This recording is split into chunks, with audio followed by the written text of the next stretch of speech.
দেখো এটাতে স্টিমে বসিয়ে দিয়েছি 15 মিনিটের মতো স্টিমে থাকবে।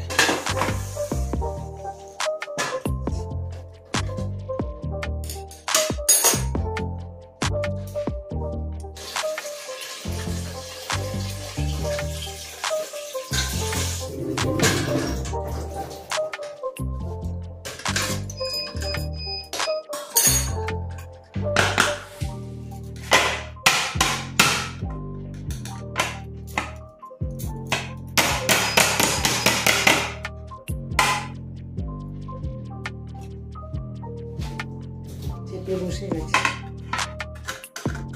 এই দেখো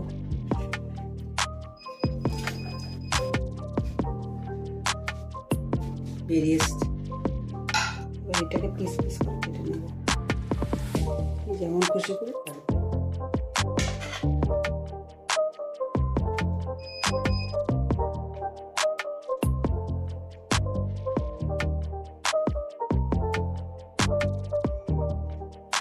তোমাদের পুরোটাই দেখিয়ে দিলাম, এবার রান্নাটা দেখো। দেখো আমি এই ধোকলাগুলো ভেজে নিচ্ছি।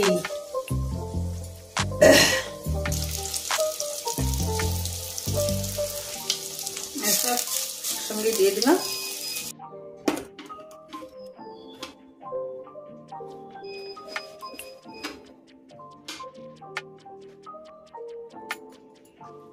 দেখো তেল দিয়ে দিয়েছি।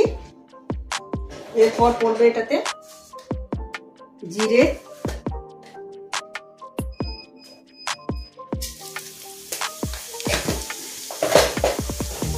আর তেজপাতা,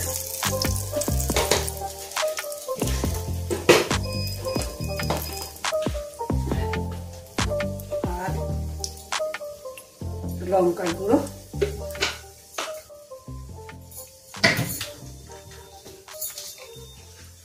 একটু স্লো করে দেবে।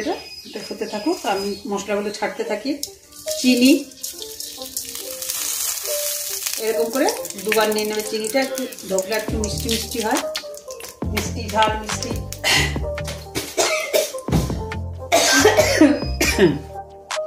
আর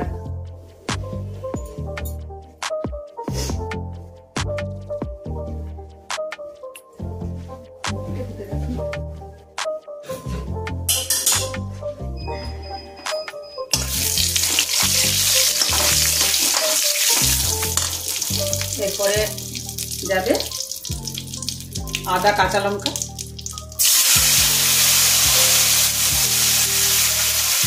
এরপরে যাবে জিরে, 1 চামচ জিরে দিয়ে দেবো।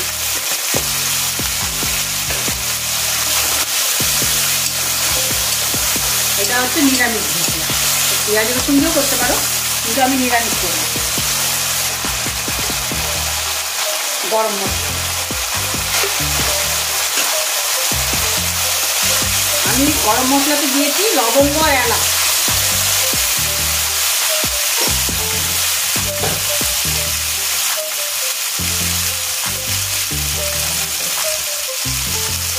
তেল বসে গেছে, এবার জল দিয়ে দেবো।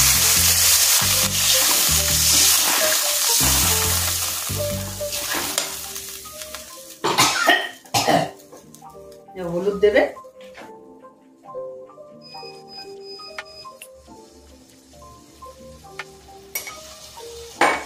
নুন দেবে 7 চামচ, ধনে পাতা রাখতে দিতে হবে।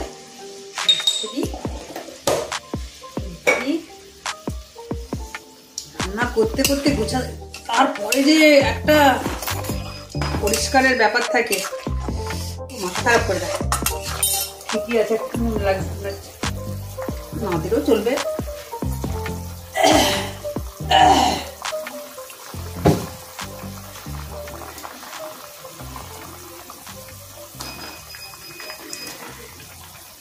এই ধোকলাগুলো দিয়ে দিলাম।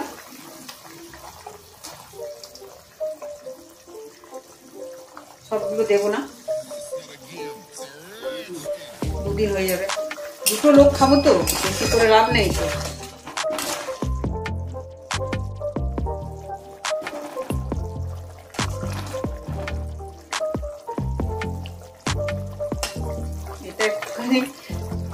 কড়া ভাজা হয়ে গেছে। ঠিক আছে, এইটুকু জল থাকবে,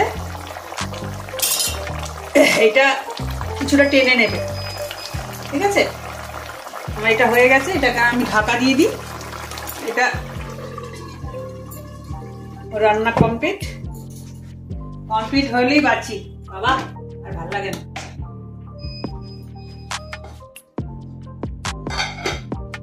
আমি তোমাদেরকে বলেছিলাম না যে আমুল দুধের পায়েস, আমুল দুধ যখনই দেবে পায়েসে আমুল দুধটা বসে যায়। আমি কত জলে মানে একটু জল লিকুইড টাইপের নামিয়েছি, দেখাচ্ছি। এ হচ্ছে আমার ধুগলা, আর এই হচ্ছে আমার মাছের ফুলকপি দিয়ে ঝোল। তোমাদের সামনেই রান্না করেছি, দেখেছি কতটুকু করে লঙ্কা গুঁড়ো দিয়েছি, কতটুকু করে মশলা দিয়েছি। তাহলে এখন রাখছি।